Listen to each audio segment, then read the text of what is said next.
राधे राधे। जय जय प्रीतम अमृत कथा नवम शतक का भाग 1। छंद संख्या 809 से 837 में बताया गया है कि किशोरी को अशुभ का कैसे पूर्वाभास होता है। जब कंस के भेजे सभी राक्षसों का संहार श्री कृष्ण ने कर दिया तो उसने मंत्रियों से कुमंत्रणा करके एक वृहत उत्सव का आयोजन किया। उसने अक्रूर जी को दूत बनाकर ब्रज में भेजा। नंद बाबा व बलराम कृष्ण को उत्सव में आने का निमंत्रण भेजा। इधर किशोरी को संध्या के समय कई अपशकुन होने लगे। बालों में गुथे हुए फूल कुंभला गए, नेत्रों का अंजन बह चला, धरती पर कलियां दिखने लगी, विलेपन का पात्र लुढ़क गया, किशोरी का कलेजा धक धक करने लगा। समझ नहीं आया क्या होने वाला है। आज समीर में भी क्रंदन की ध्वनि सुनाई पड़ रही है। घोर नीरवता किसी अशुभ का संकेत दे रही थी। आज किशोरी अपने महल के ऊपर के कक्ष में अकेली बैठी थी। अमंगल की आशंका से प्राण कांप उठे। वह सखियों को बताने नीचे दौड़ी। 2 सहचरियां नीचे थीं, बड़ी उदास थीं। देखकर किशोरी को लगा कहीं मेरे प्राणनाथ का कोई अनिष्ट तो नहीं हुआ। खिन्नता पूर्वक सिर थाम कर बैठ गई। लुढ़क सी चली पर गिरते गिरते बची। सहचरी ने बाहों में भर लिया। वह चाहते हुए भी बोल नहीं पा रही थी। जानती थी किशोरी का हृदय फट पड़ेगा। किशोरी को आंखों आंखों से कुछ कह रही थी। किशोरी का हृदय दूर दूर करने लगा। आखिर सहचरी ने हृदय विदारक समाचार सुनाया।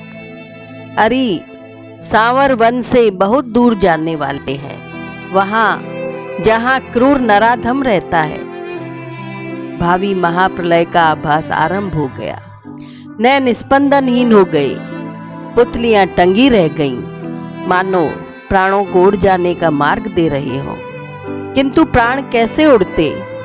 उनके ऊपर दुख का भार जो पड़ रहा था। अकरुण नियति का विधान वर्षों तक जलने का था। तभी नील सुंदर आ गए। देश काल बदल गया। रजनी का विराम हो गया। 8 घटिकाएं बीत गईं। वहां निकुंज स्थल था। एकाकिनी किशोरी को अनुभव हुआ जगन नियता की कितनी करुणा है।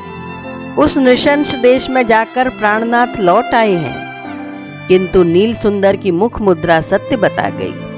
बस दोनों बोले नहीं। नेत्रों से अनर्गल अश्रु प्रवाह कुंज की लताएं वल्लरियां देख रही थीं।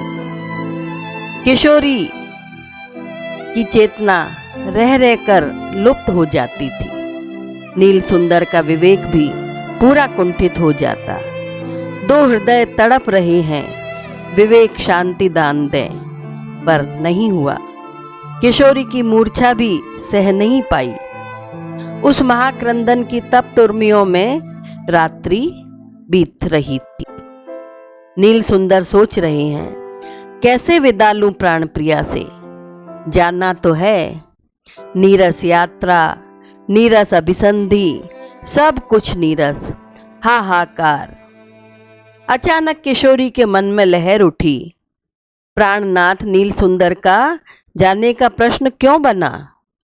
प्राण को वहां जाने सुख है, इसका अनुभव हो रहा है। इस सुख में विघातनी मैं क्यों बनूं? किशोरी संयत होकर बोली, प्राणनाथ क्या सच जा रहे हो? मुझे हेतु बतला दो, मैं अवश्य जाने दूंगी। मैं इन पद नलिनों की अनादि नित्य कृत किंकरी हूं भला। कहते कहते बाला का कंठ रुंध गया। सांवर बोले, मेरे प्राणों की रानी, इस तन के कुछ कृत्य अवशेष हैं। मन का कण कण तो इन पीले पद नख मणियों में ही रहा है और रहेगा। जाओ प्राणाधिक, धीमा स्वर निकला। वाणी से इतना ही बोल पाई। नयन की पुतलियां आर्द्र रोमावलियों ने नीरव भाषा कह डाली। अंतिम बार दोनों गले मिले। दोनों गलबैयां दिए निकुंज से बाहर आए, दक्षिण की ओर बढ़े, कलिंद नंदिनी की धारा को पार किया। वनस्थल का वह द्रुम आया जहां प्रतिदिन कुछ देर विश्राम कर विदा लेते थे। वहां आते ही पांव झनझन करने लगी। किशोरी में क्षमता न रही कि सांवर की भुजबाला को हटते हुए देखे, फिर भी नेत्र खोल दिए। स्वीकृति की मुद्रा में मस्तक कंपित हो जाता था। सांवर गोपेश भवन की ओर चल दिए। जब वन में विलीन हो गए तो बाला पगली सी दौड़ी। सहचरियों ने रोका नहीं, वे पीछे दौड़ी, कहीं बाला गिर न जाए। पगडंडियों की वल्लरियां पांवों में उलझती, किंतु तन की उष्मा से वे जल जाती और रास्ता दे देती। 10 पल में नंद भवन के तोरण द्वार के समीप पहुंची। द्वार पर नील सुंदर की जननी बैठी थी। बाला की ओढ़नी सिर से गिर गई थी। सहचरियां मुश्किल से संभाल पाई। हृदतल में हुक भुक की अग्नि जल रही थी। प्राण कैसे बचे बता न सकूंगी, तुम सुनकर समझ न सकोगे, ऐसा बाबा कहते हैं नील सुंदर को। अब छंद संख्या 838 से 864 में सांवर के प्रस्थान का विवरण मिलता है। सब जाने की व्यवस्था हो चुकी थी। कृष्ण बलराम के बाहर आने की प्रतीक्षा थी। मैया दोनों का श्रृंगार कर रही थी। आंखों से एक बूंद भी न गिरे, कहीं अपशकुन न हो जाए। जैसे तैसे प्राणों के स्नेह से सिक्त कर बाहर लाई। नील सुंदर रथ पर बैठ गए। किशोरी दूर से विस्फारित नेत्रों से देख रही थी। अचानक ऊंचे स्वर में बोली, देखो देखो, भूकंप आ रहा है। दौड़ो दौड़ो, रथ के पहिए में घुस जाओ, इसे पकड़ लो, धरती घूम रही है। एक वयस्का सखी ने मुंह पर उंगली रख दी। सबका ध्यान उधर ही था। सांवर की आंखों ने उसे निहार कर अपने को संभाला। अश्रु की 2 बूंदें ढलक पड़ी। रथ का पहिया धीरे धीरे धड़ धड़ करता हुआ चल पड़ा। यह स्वर उन पर प्राणहारी प्रभाव व्यक्त करने लगा। कटे केले की भांति गिरने लगी। महाप्रलय का भीषण झंझावत है रे, देखो देखो, अभी अभी तो उठा है रे, कितना वेग से बढ़ गया। इधर किशोरी का तन उड़ा जा रहा है। दर दर आंखें बह रही हैं। क्या होगा? उदम्बरू का वृक्ष आया। यहां से मधुपुरी का पथ मुड़ेगा। अरे यह क्या? सांवर रथ से उठ खड़े हुए।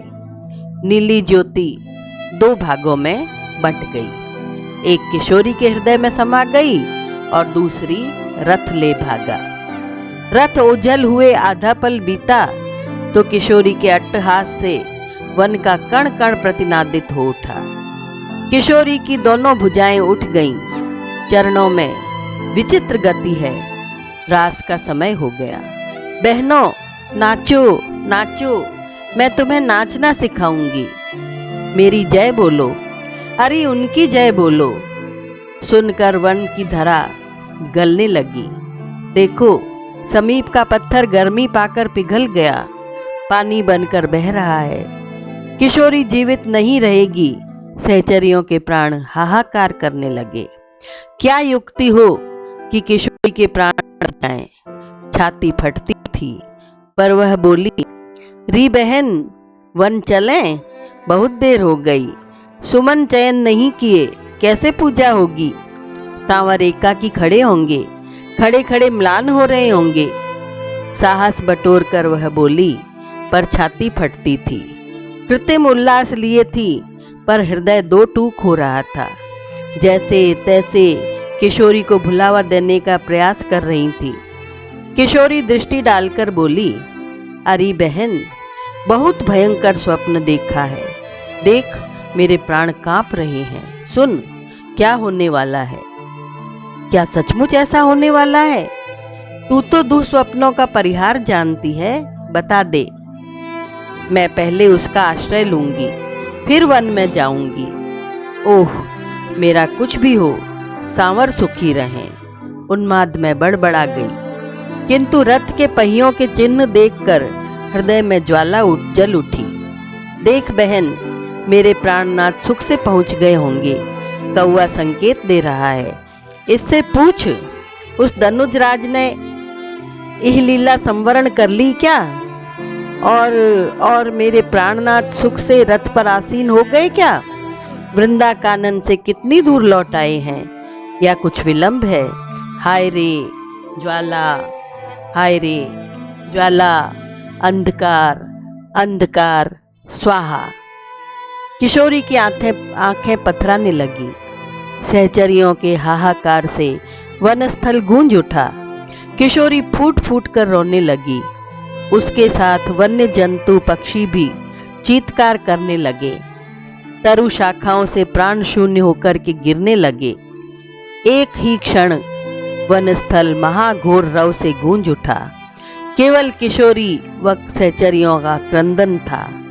वे सब तो निष्प्राण होकर गिर पड़े थे। पक्षी तो। किशोरी आगे बढ़ी, पहिए के चिन्ह का अनुसरण करती, क्षण क्षण रुक जाती।